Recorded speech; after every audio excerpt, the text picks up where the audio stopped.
विकास के लिए सबसे जरूरी है उद्योग। भले हम अडानी अंबानी का विरोध कर लें, लेकिन at the end of the day किसी न किसी रूप में हमको अडानी और अंबानी की जरूरत चाहिए ही चाहिए, विकास चाहिए ही चाहिए।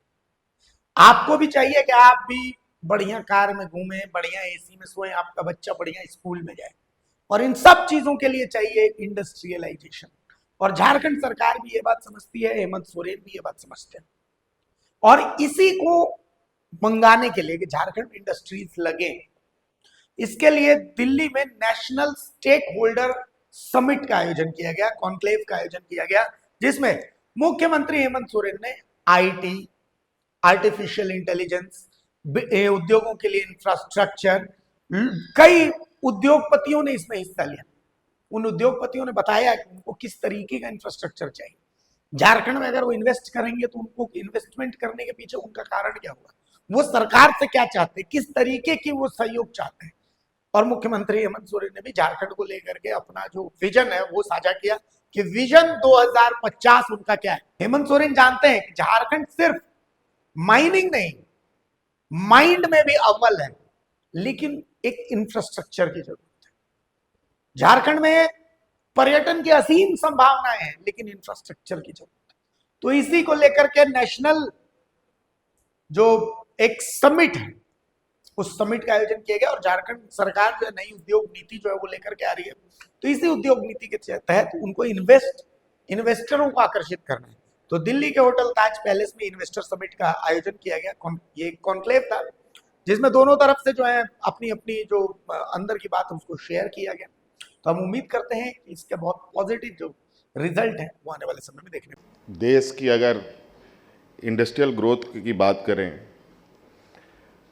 तो झारखंड के बिना ये पूरा होता दिखता नहीं है। आज हम झारखंड से पूरे देश को कई सारी खनिज संपदाओं के साथ ज्ञान भी दिया है।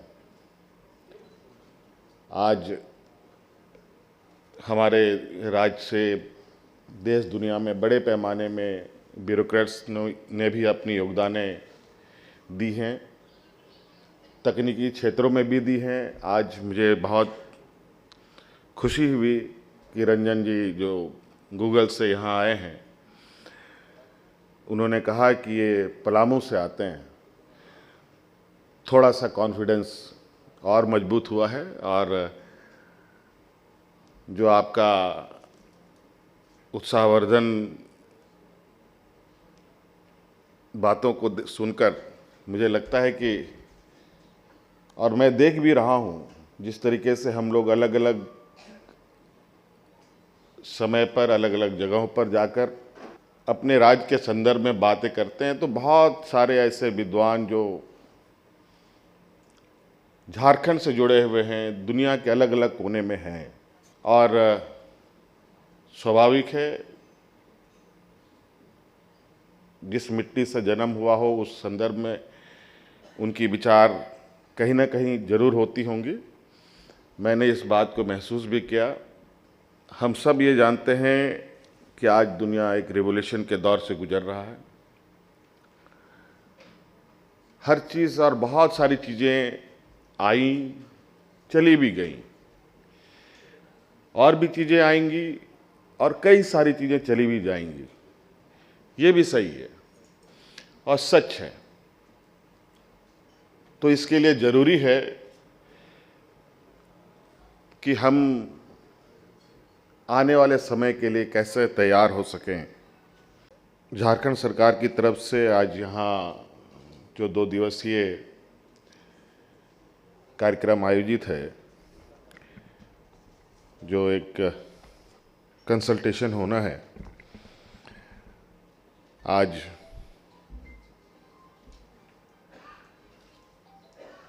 ये पहला दिन है। आज हम लोगों ने इसको प्रारंभ किया है, और यहाँ IT, AI, digital governance, industrial instruments, tourism को लेकर 2 दिनों तक पूरे नेशनल स्टेक होल्डर कंसल्टेशन होना है और कैसे हम सब मिलकर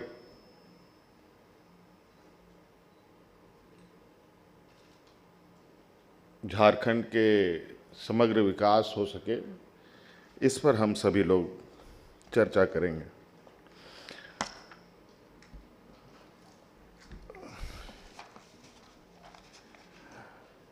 और कुछ महीना पहले ही हम लोग झारखंड प्रदेश एक युवा राज्य के रूप में स्थापित हुआ है। 25 साल का झारखंड हुआ और पहली बार सरकार को दुनिया का जो सबसे उच्चतम जगह है वर्ल्ड इकोनॉमिक फोरम, वहाँ भी हम लोगों ने झारखंड को पहुँचाने का प्रयास किया है और अपनी बातों को दुनिया तक पहुँचाने का प्रयास किया है। जो आईटी सेक्टर रहा है वो बहुत तेज़ी से, मुझे लगता है कि 2020-21 से उसने जो रफ्तार पकड़ी और इतनी तेज़ी से पकड़ी है कि आज उसी रफ्तार ने अब एआई पर कदम रख दिया है। अब निश्चित रूप से जिस तरीके के चर्चाएं हैं एआई के साथ, डाटा का उपयोगिता, डिजिटल इंफ्रास्ट्रक्चर और एडवांस जो इलेक्ट्रॉनिक मैन्युफैक्चरिंग है, उन संदर्भ में कैसे हम इसको आगे डेवलप करें, इस पर हम लोग चर्चा करेंगे। आज मुझे लगता है कि उद्योग केवल ज़मीन को ना देखे बल्कि उसके पूरे इकोसिस्टम को भी देखने की आवश्यकता है, जहां बहुत सारी चीज़ें जुड़ी है, जहां रिलायबल पावर की बात है, आधारभूत संरचना की बात हो, आवागमन की व्यवस्था हो, टैलेंट स्किल्ड हैं और जो पॉलिसी इन्वायरमेंट है वो कितना सूटेबल है, उन सभी चीज़ों को देखने की आवश्यकता है।